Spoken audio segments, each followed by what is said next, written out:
Web3 has a really, really bad UI UX problem so far. We created some different pathways for people to enter our community based upon their readiness level. We've also provided like some specific resources for those who are, again, just entering the space um, to enter into Web3 in kind of a safe way with a little bit of, support from resources we've gathered. Today, I'm very excited to be joined by Mike Peck. If you don't know who Mike is, he's the co-founder of the Ed3 DAO, an organization that helps educate the world about the benefits of Web3. He's also the co-founder of the Ed3 Unconference, and his organization helps train and certify people on Web3 concepts. Mike, welcome to the show. Thanks so much for having me, Michael. I really appreciate it. Looking forward to our conversation today.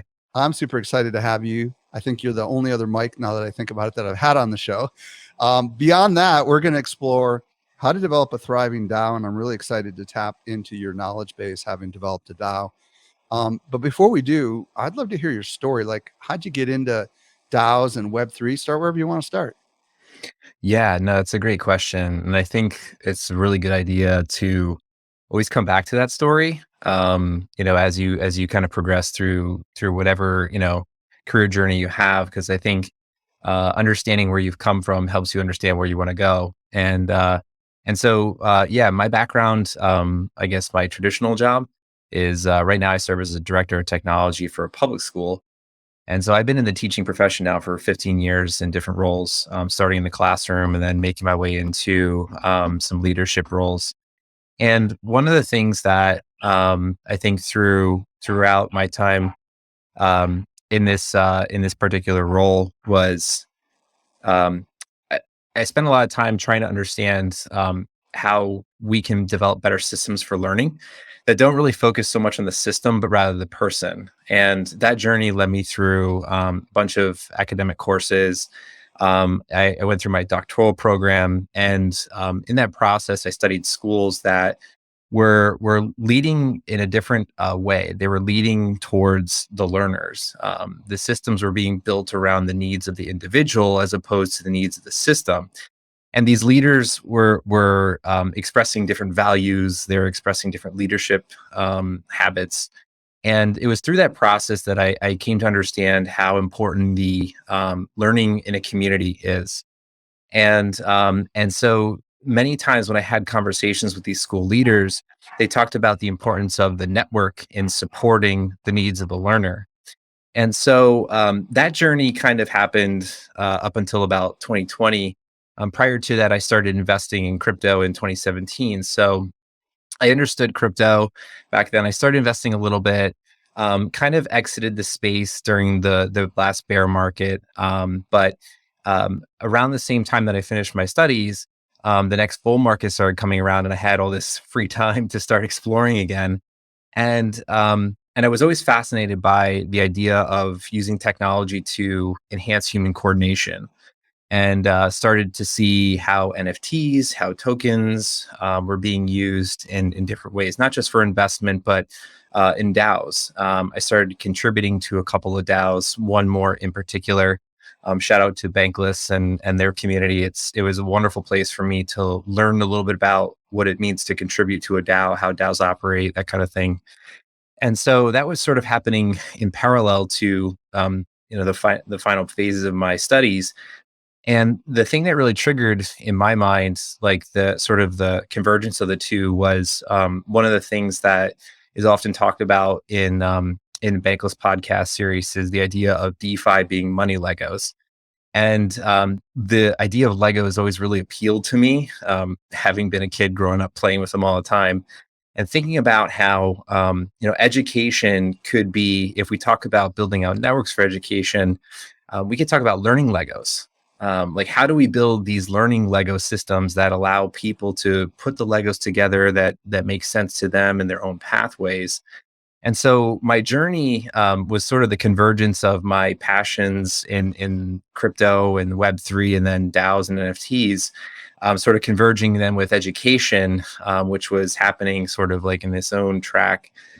So it was through those two experiences that I began to see sort of the power that this new technology could bring to education. And being in a role where my job is to be thinking about how technology can enhance teaching and learning, it was something that I wanted to explore. And having grown up through the emergence of social media, I graduated college in 2008. So it was right around the time Facebook started to become sort of a mainstream product and platform. I saw how in schools we largely did not acknowledge the changes that were occurring in the internet and social media, and how they would eventually come to impact, teaching and learning. And so in that case, technology kind of happened to schools. And so seeing how all this, stuff is happening in the internet now with Web3, I felt it kind of imperative to begin to explore this next generation of the web and to try and understand how we can take steps now to be prepared for it. And so that led to the culmination of meeting with some folks who have some similar interests in Web3 space, and also have the same vision and now mission, and that is to bring Web3 to schools, so that our kids can be prepared for the future of what's to come with technology and the internet. So, when did you actually decide you were going to start a DAO? How long ago was that? And just tell us a little bit about that journey and kind of bring us up to the present of what you're doing with the DAO. Yeah, sure. So when so there was three of us originally who founded the DAO, and we kind of became connected through Twitter. Actually, there was a couple of Twitter posts that were going out, with one of my co-founders, Reedy, had put out in a tweet. She was interested in learning about DAOs, and we had some interesting conversations about that. Prior to that, she was hosting some learning sessions with her company K20 Educators that she started about blockchain technology and crypto and education. So this would have been in the summer of I guess 21 and fall of 21. So we started to converge in Twitter. Really is where it all began. Brady knew Michael Cohen, who's been in education for a long time, in various different roles. He's been a thought leader as well, going into this kind of new era of NFTs. And so together we met in November of 21 and started to think about what we wanted to do to help prepare future learners for this space. And we decided to launch a DAO. And what we did is we pulled together 100 people, or we invited about 100 people or so who were our closest colleagues, friends, in the education space, in the Web3 space, invited them to a Discord community, which we opened on January 1. And that was kind of the start of things. And so from January 1 to now, we've done quite a bit. And what we've also learned, though, is that we have a lot to do to really fulfill our mission and vision. Well, what I love about your story is, first of all, you've got this background. You sounds like you got your PhD in what, educational leadership or something. Yep. Yep. Yeah, Mhm. yeah, and you work still in the schools right now. Obviously, this is what's great about DAOs is that people can be participating or even founding DAOs without having to like give up their profession, right?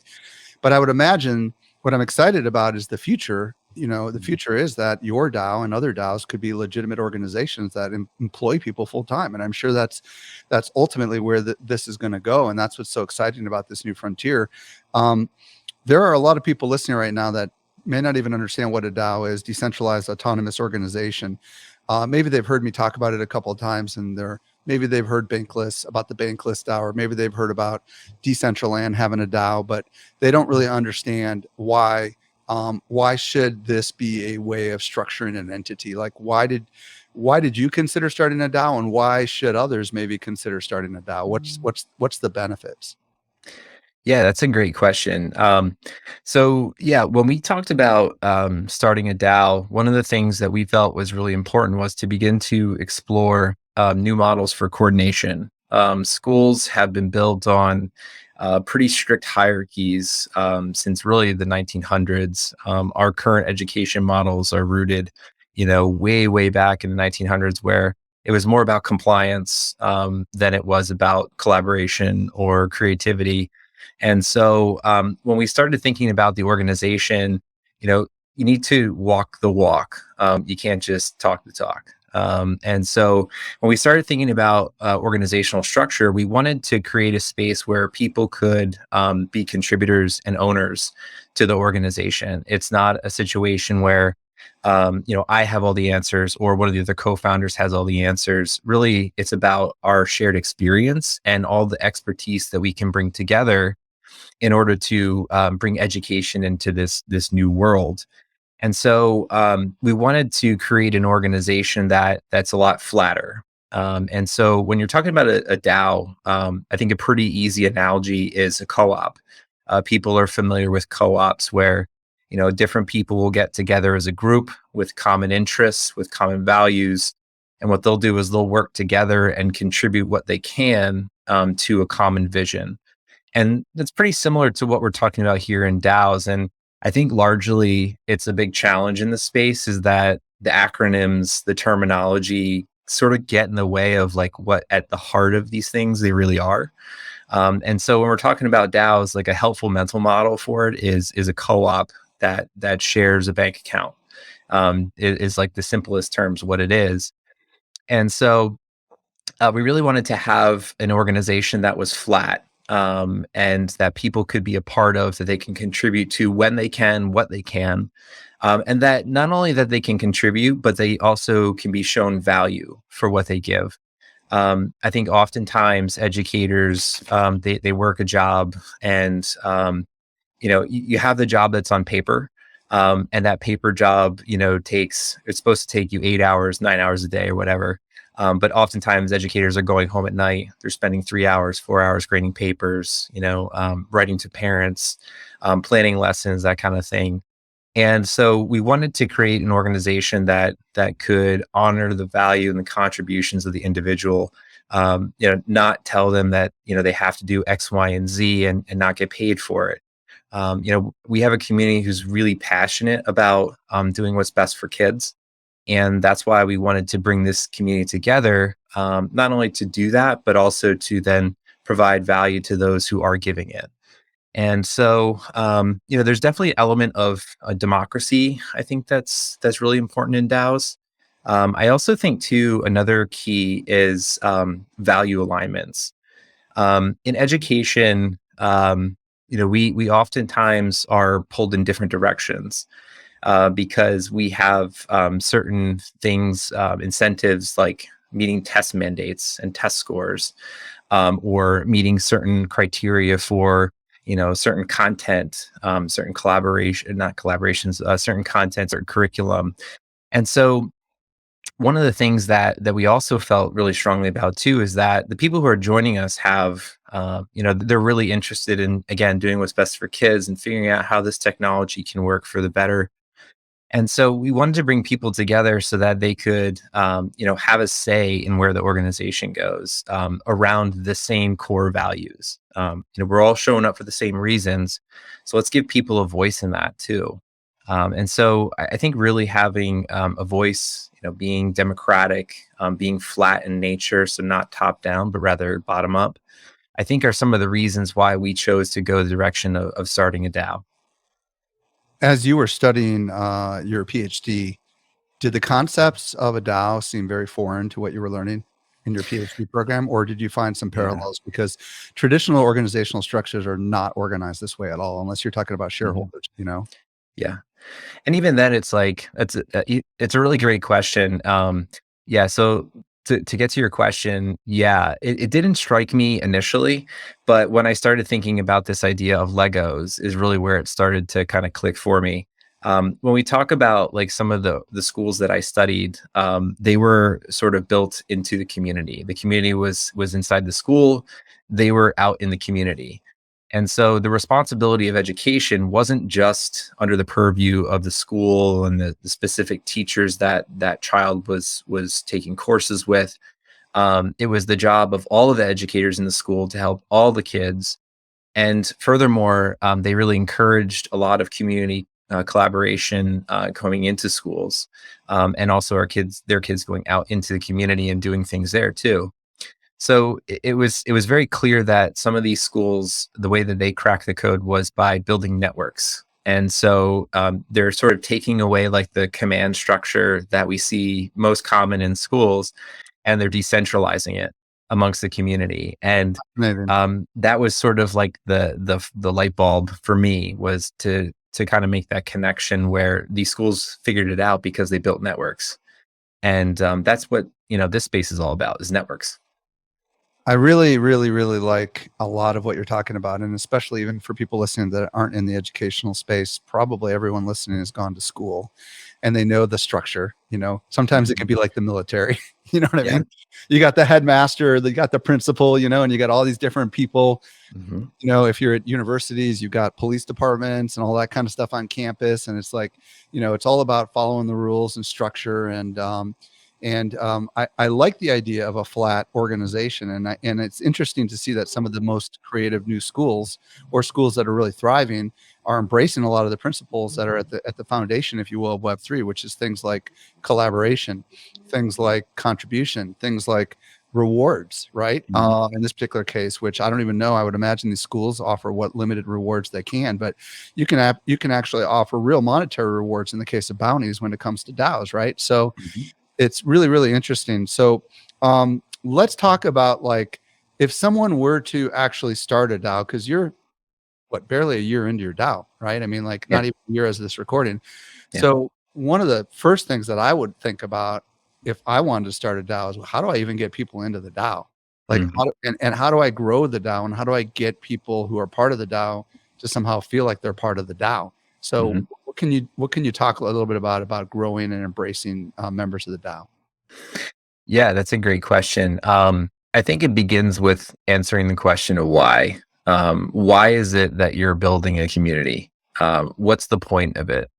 Um, that has to be very, very clear, because when we're talking about bringing people into the community, um, the idea that someone joins my community, like, they need to understand why they're joining my community. And I think when you have like a really compelling why, it does make attracting people a lot easier. And so, that's part of it. And so that's the first place to start is, why is it that we're bringing this community together? What What was your sort of why? What was your why? my why was establishing, a place where people could come to learn about Web3, in particular educators. So really, we're focused on kind of serving as a launch pad for educators into the Web3 space. Um, and I see that serving two different ways. The first is by getting educators into this space, they can be really, really valuable contributors to Web3. Having spent enough time around like Discord communities, NFT projects, following and chasing all sorts of like DeFi protocols, like what became very clear to me through the bull market is there was a lot of froth there, and like that had to kind of like clear out. And so, we're seeing And right. even the good stuff was confusing as heck, right? I mean, like, you need clear Yes. communicators, right? Yeah. Like Web3 has a really, really bad UI UX problem so far. And I think part of what will help smooth that out is the ability for educators to get involved and to be able to help communicate really complex things to people in terms they can understand. Yeah. And like, so educators, can serve a really valuable role in Web3. And that's just one of the ways, is like writing content. So like as instructional designers, the other thing too is like educators, their job is to build a community in their classroom, in their school. And so like that's what we're talking about here, is we're talking about building communities, and educators are really good at that. They have a lot of skills that are really valuable in that scene. So not only does giving them the skills they need to understand how Web3 works, give them an opportunity to get into the space and be valuable contributors, not just to the space, but also in their own way, like they can, actually earn for that too. But then, when they go back to their classrooms, having the skills and understandings necessary to teach Web3, I think, is really critical. Um, we could have pursued, getting curriculum in front of kids by developing curriculum that we sell to schools to teach kids, but like that scales much slower. What scales quickly is a teacher who teaches 100 kids, but can teach them about like financial literacy through the lens of DeFi. And so that's kind of our why, is to be that launch pad. So bringing educators into the space, and then giving them the opportunity to give back to the space as well.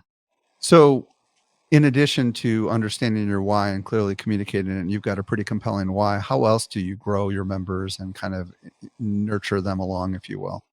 Yeah. So like a why is really, really important. And I think you have to believe it too. Like you have to be real and authentic.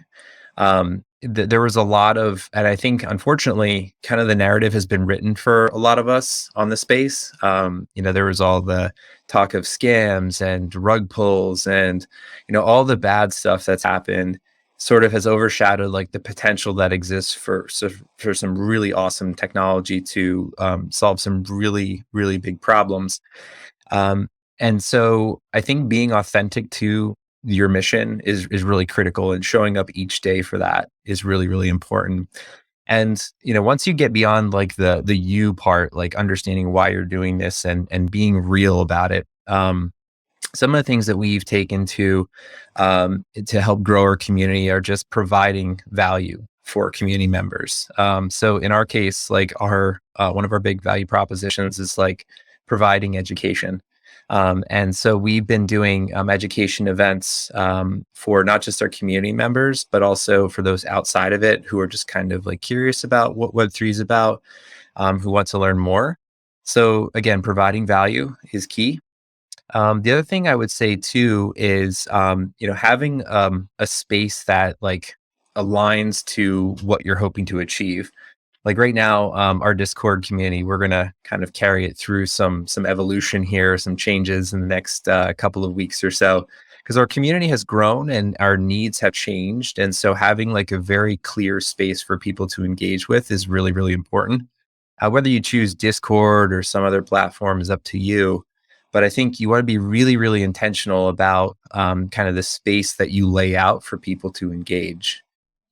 You also And mentioned in our pre-call these live onboardings. You want to talk about that a little? yeah, yeah. And so it's a perfect lead in, because I think one of the things that is really, really helpful is, as a person who's creating this community, creating this space for people, like I have my own vision of why we're doing this work, but the reality is people are going to come to us with different backgrounds, perspectives, their own angles. And so one of the things that we went through was we went through the visioning process, what we call the user journey, where we designed what we thought were different pathways for why people might engage with our community. And so a big shout out to a couple people in our community. Maria and Dagan were just super helpful. I think Jesse was on one of our calls as well. But we spent a significant amount of time trying to figure out, for what reasons would someone come into our community. And then once we kind of went through all the reasons we could think of, whether it was investing or just purely out of curiosity or passion for education, whatever the case might be, we began to think about how we plan out our spaces, and how we can plan events to help people engage with our community in the way that best suits their needs. When you say So, spaces, do you mean Twitter spaces or do you mean something else? it could be any of our spaces. So like we use Twitter spaces from time to time. For the most part, Discord is where a lot of our activity is. Got it. So So yeah, plan so out your activities in order to help the various people that are on the various different journeys. Is that what I'm hearing you say? So can you give an example of what that might look like? yeah, exactly. So, like, let's say, for example, someone comes in and they're brand new to all of this. Now, having been in Web3, I became familiar with Discord about a year ago at this point, but it's a very overwhelming thing. Like, figuring out how it all works, it can be very, very challenging. So, like, when we were going through this visioning process and walking through a user journey, one of the things we thought about is, okay, well, what if I'm an educator who doesn't know a lot about the space, and they enter our Discord and there's just channels everywhere? Like it's really hard to jump in to something like that. Most people would look at that and go, I'm not interested. I'm going to step away. So what we did was we created some different pathways for people to enter our community based upon their readiness level. We've also provided like some specific resources for those who are, again, just entering the space, um, to enter into Web3 in kind of a safe way with a little bit of, support from resources we've gathered. We created a 30-day challenge, which is sort of this experience that people walk through week by week. They learn about NFTs, they learn about how to create a wallet, they learn about crypto, at a very surface level, but it gives them the opportunity to say like, hey, I'm just getting into the scene a little bit rather than jumping in the deep end. I just want to kind of tiptoe into the shallow end here. Just out of curiosity, I guess I should have asked this question earlier. How do you actually get people there in the first place? Are you encouraging the members to spread the word? Do you understand where I'm going with that? Yeah, absolutely. Yeah. So as far as like attracting attention to the community, our education events I think are an important part of that. But I think the best way to grow the community is coming back to what I was talking about before about being authentic. When people come into our community and they're welcomed, and we have inviting spaces, and we support people in their learning journeys. Our community is our greatest marketing machine. Really, they are the people who bring people into our community. We've had a Oh, it's number of word of people. mouth. It's What's word that? of mouth. It's word of mouth. Then it sounds like, right?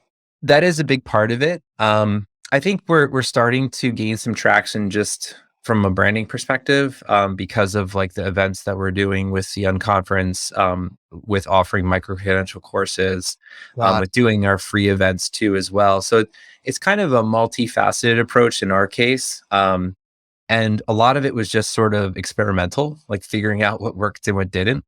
The recipe is not clear yet. I think for most people, it's a matter of trying things and understanding the needs of your community. So, how many people are part of your DAO right now? So we have a Discord community of about 1,200 people, Okay. and sort of we have the spaces again are going through some renovation. So what we've been doing over the last couple of months is having onboarding sessions where people who are in sort of our Discord community at large are able to come to these onboarding sessions and not only see some like asynchronous resources which help them understand more about the DAO, stuff like our white paper, like how we organize our work, where people can access documents is really critical. The one thing that I think is just essential for any DAO is that you're going to attract people from literally all over the world. And there's oftentimes no time where you can meet synchronously, especially if you're doing this as like a side hustle or just Yeah, the kind all of the the different passion project. concepts, right? Yeah. Yeah. So being very meticulous about how you document things is really, really important. And not only that, but having them in a place where it's very accessible so that people can get to it when they need to get to it, and they can onboard and offboard very, very quickly. The more like nuanced and complex it is, in terms of your organization, like your knowledge management, the more difficult it is for people to engage. So it's a matter of like curating your knowledge and also the spaces which people engage in to make sure that the experience is as frictionless as possible. Your DAO and your Discord, is it free to join the discount Discord, but it costs to join the DAO? And how does Bankless do this as well? Like, do you have to buy a token or an NFT in order to actually be an actual voting member in the DAO? Yeah, so I think what's really important to be clear about it is like where we're at in our journey towards becoming fully decentralized is we're kind of in process. So we have a community where a lot of like the core, like our core team, we have myself and co-founders, and then we also have a few people who have been with us sort of since the beginning, have been just supporting our work along the way, kind of our bit of a core team. We've been working on this and together making a lot of the decisions for a lot of the things that are going on. But what's really exciting is that as we've attracted more people, not just numbers of people, but people who are really interested in helping move this work forward, is that we're moving towards more decentralization. So in our case, we're actually going to go through in the next few weeks here a round of like, it's kind of like a listening tour. We're doing a round of community conversations where we're going to be hashing out some of the questions or some of the answers to those questions you just asked. Our Discord's free, but with the DAO, our intention is to institute a governance model where we either use some sort of NFT or a token to do on-chain voting. At this point, we're using, and it's that's a really important point too, is that starting a DAO doesn't require you to like have a million different tools. In fact, simplicity is better. So we've actually just had voting occur in Discord using bots for the basically 10 months that we've been in existence. Is that how So Bankless did it as well, or did you have to actually own some of their token or something like that? yeah, so like they use what's called Snapshot, which is on-chain voting, and so for that, it is the bank token that's used as the governance tool. Essentially, like the more tokens you have, the bigger your vote counts. Got it. So you can vote with as little as one bank token. You can vote with a million. It just depends upon or the weight of your vote just depends upon how many tokens you have. I Um, love this is really an important distinction because I love the fact that you are essentially moving towards decentralization. Right now, yeah. you're a community that is operating with the objective of becoming a full decentralized DAO, but you're not Mhm. really decentralized fully. And I think Mhm. that's really cool. You know what I mean? Like, Yeah. because it is scary to just instantly become a DAO and then all of a sudden understand all the tokenomics and all that craziness.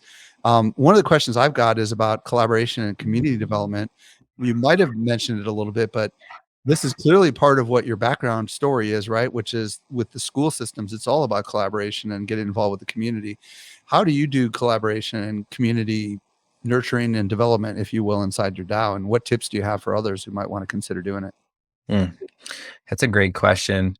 So as far as like the collaboration, I think that's it's a really challenging one. Like I said, a lot of it has to do with having very clear structures for content management.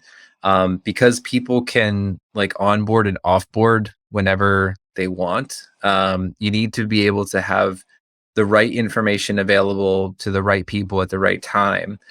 And so, in terms of sort of reducing friction around collaboration, that's a really important part of it.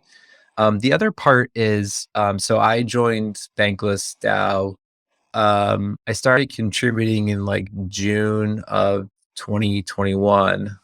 So I was there not super long after it started. And it was very challenging to like figure out how to find information, like where to go, when meetings were held, that kind of thing. So having very like clear lines of communication, I think are also really, really important. Creating, Real quick on that. Are you using yeah. something outside of Discord for that? Because Discord is not very good for communications, obviously. You know, are you using like Yeah. email lists or are you using some other third-party tools that allow you to communicate with your members? Because, Yeah. out of sight, out of mind is how Discord operates, right? Yeah. So the majority of our communication for our DAO community exists in Discord. We have a lot of communication that goes out through, in particular, Twitter. But it's not so much DAO related. Like we will announce events and that kind of thing. But generally, most of our DAO related communication takes place inside of Discord.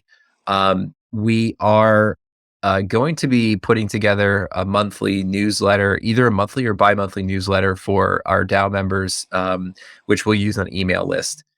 Because to your point, like some people, get super busy and they have to step away, and like going out of Discord for 2 weeks is like leaving it for 2 years. So, Yeah. Yeah, we want to be able to, I yeah, can't believe I haven't developed a better communication layer inside of Discord. I mean, you Mm, would think there'd be some third-party tools for this, and there yeah, probably are some communication tools. I interviewed the founder of GM mhm, .xyz, which is kind of like an alternative, if you will, to a little bit like Facebook groups or Reddit, mhm, meets Discord.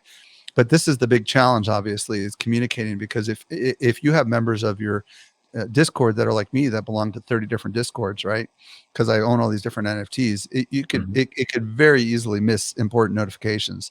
So Yeah. the fact is that it's true today. Discord is the main communication channel. So how do you use Discord to actually collaborate on projects? Is it mostly just announcements and messages Mhm. back and forth in a linear kind of fashion, or is there a better way to do it? Yeah, so we're that's one of the other big community questions we have to answer. So like we're diving into some like really deep waters, talking about governance. One of our big conversations is going to be about our community. So like how do we better design our learning spaces or our spaces in general to allow for people to come in, who might be curious and just want to learn a little bit, and for those who are there like heads down working, like how do we blend that together in one space? Um, and so we're going to be playing around with that some, but we've used a lot of like automation, and role setting using bots to like help people sort of like curate the experience they want in Discord. So, for example, like if you're really interested in a specific area, like say marketing, maybe you have a marketing background, you feel like you can contribute there. We've used bots to help people pick out like, hey, I want to be in marketing. So they click on the marketing role, and that gives them a set of channels that associate with marketing. Now we're kind of rethinking how we organize our people together. So like, can we coordinate better around perhaps doing projects instead of like sort of like buckets like marketing and tech and product? So we're going through a process of sort of rethinking of how we organize those spaces. And I think a general trend that I've seen in the DAO space is moving more towards like projects where DAOs are finding it the best way to coordinate is with like a specific project. So, you want to launch, let's say, a podcast. What kind of people do you need to bring together to do that? Well, you need people for marketing, you need people for tech, you need people to actually be on screen and hosting conversations, and people doing background, to find the next guest or something like that. And so these lightweight teams, and I think that's one of the really great parts about DAOs is like they can be so agile because they're not beholden to like, oh, well, we got to go talk to this manager or we got to go get an okay from like this person. We can go out and make those decisions very quickly, pull together these functional teams, and then just go. So like how do you create channels that aren't overwhelming, and maybe it's just as simple as having a channel and having space in Notion for documentation. But that's a journey that we're still on ourselves and trying to figure out what's best fit for us. But I think the answer probably lies somewhere a little bit different depending upon the needs of your community. Yeah, it's fascinating because I'm in marketing and I run a media company. We're in the business of actually communication. That's probably the best way to say it, right? Mm. We literally help train the world on all things social marketing and now Web3, to a lesser extent, but like having all these different communication channels, like traditionally in Web 2, I've got the email list I can send. We've got the, various social channels, and we know they're not always going to see it, but, we've also got YouTube, right? And obviously they can hit the bell on YouTube to make sure they don't miss any of our YouTube videos. You've got live video, you've got podcast. I mean, you've got all these distribution channels.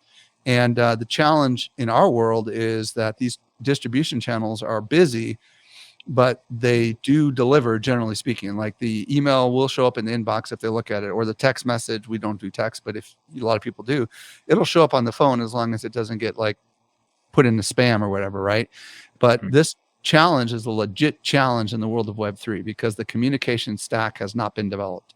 We're using old-fashioned Web2 tools like Discord was not designed for Web3. It was Mhm. designed for gaming, right? Yeah. My hope, and I'm sure your hope, is somebody out there is developing a token gated solution. Like Mhm. I know some people are using Telegram because Mhm. it's got delivery notifications and stuff, but it's a legit challenge, isn't it, for community communication? Don't you agree? Yeah, I totally would agree with that. I think, and that's the part, like, I think we probably asked this question so we hold like a weekly meeting, which we're now coming up on week 37 of that. So, probably I would say about 60 or 70% of those meetings at some point were like, man, Discord just isn't the best tool. So it's a regular conversation that we have in our community. And unfortunately, I don't know that we have a better answer yet. But I think like what we've tried to do, I mean, across most of the work, is generally try to make things as simple as possible. The more complexity there is in terms of people to be able to work together, coordinate, the more friction exists and the more people check out. It's just that simple. Well, let's talk a little bit about, you mentioned like, community, you know, I'm going to talk, just use the word knowledge management or CRMs or whatever, like, you know, Mhm. traditional Web 2 world, we've got WordPress probably is the best example, as a place where you mentioned Notion. What, for people that don't know what Notion is, you know, does that seem to be what people are using to have like a general database of all the knowledge? And if so, talk about that a little bit, because I know some of my friends in one of my masterminds love Notion. I've never used it. Yeah, so it took me a little while to warm up to Notion, but I do like it quite a bit. And again, to that point, like we've gone through a few iterations of exactly what that looks like. So at the moment, Notion is a product that has like word processing capabilities, but it also has some other integrations. Like you can pull in things like from Google Drive. You can put in embed different types of like charts, spreadsheets, even stuff from the web. Like you can pull in video content, and generally, like it looks pretty good. Looks a little cleaner than like a Microsoft document or a Google document. So it presents like a really nice sort of like, and it's a block. It's like a block design, so it makes it pretty programmable. So it makes for really nice like forward-facing documents, which is where we put our white paper. We also have some other forward-facing documents there, like our weekly agenda minutes and that kind of stuff lives there. But we also do use Google Drive behind the scenes, so like we're using that to an extent, and that's where I think we have kind of more of our content organized at the moment. But I think, you know, like practice what you preach. Like that's one of our big challenges. We gotta get that under control, and getting things together in places like, especially as we move towards more like decentralization, like having things more accessible is really, really important. So yeah, Are you Notion. familiar with mirror.xyz? Have you looked into that platform yet? I'm sorry, what was that? It's mirror.xyz. Oh yeah. Yeah, it seems like a decentralized WordPress, right? Where you Mhm. use a token essentially to grant access to content. Yeah. You have any thoughts on that? Yeah, no, I like Mirror.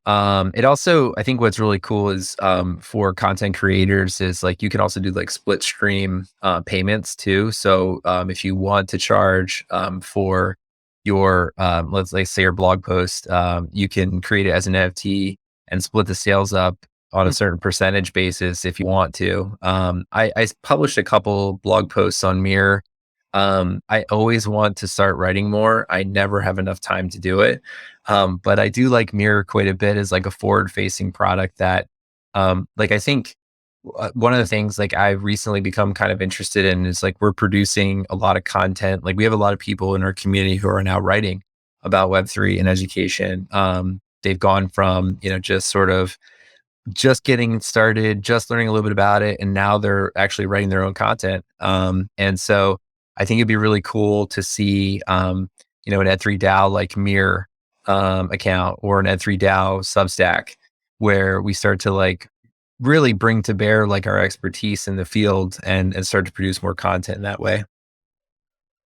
What I love about this conversation is it's been really practical. And I think a lot of people are asking these kinds of questions about any Web3 project, right? I mean, like the benefits of Web 2 is we have existing tools and communication models that make sense and structure models that make sense. And DAOs kind of are attempting to, from an organizational structure, change the way we think of organizations by having like a more decentralized and less hierarchical structure. But they still need the very same tools, it seems, or some alternative tools to be able to accomplish the very same things. And what I love about your background, and everything that you're doing is you've really helped articulate today a lot of the things that a lot of people are going to need to grapple with if they want to start a DAO. You have essentially done the grunt work for so many people. Mike, if people want to check out your DAO, where do you send them? And if they want to connect with you, do you have a preferred social platform, perhaps Twitter, maybe something else? Because I'm sure some people are going to want to reach out to you. Yeah, no, I love hearing from folks and their questions. Like, I just love the different perspectives that people can bring, especially to our community. So joining our community, we have a couple of places you can check out. ed3dao.com is our website where we host all of our events pages. We have information about our upcoming Unconference, which is in November. We have like a dynamite lineup set up. So this is a virtual conference in a metaverse space where we're really focusing on Web3 and education and everything in between. So we're super excited for that. People can learn about it there. And then we also have a Twitter account too. We're at ed3dao. And there we also have links. In both cases, we have links directly into our Discord community where people can kind of jump in and see what's going on. And I'm there every day, checking in on people, seeing what kind of feedback people have and answering questions and, just helping to facilitate, growth of people on their learning journeys. So yeah, those are places you can check out the DAO. And on Twitter, you can follow me at edtech. That's EDTECH Peck. So it's EdTech and then my last name. I thought it was clever like 7 years ago when I created it. Think that's cool. I think that's really cool. Mike Peck. Thank you. Mike Peck, also known as EdTech Peck. Thank you so much for coming on the show and sharing your thoughts with us. We're really, really way better because of it. Thank you. Oh, thank you so much, Michael. Appreciate it.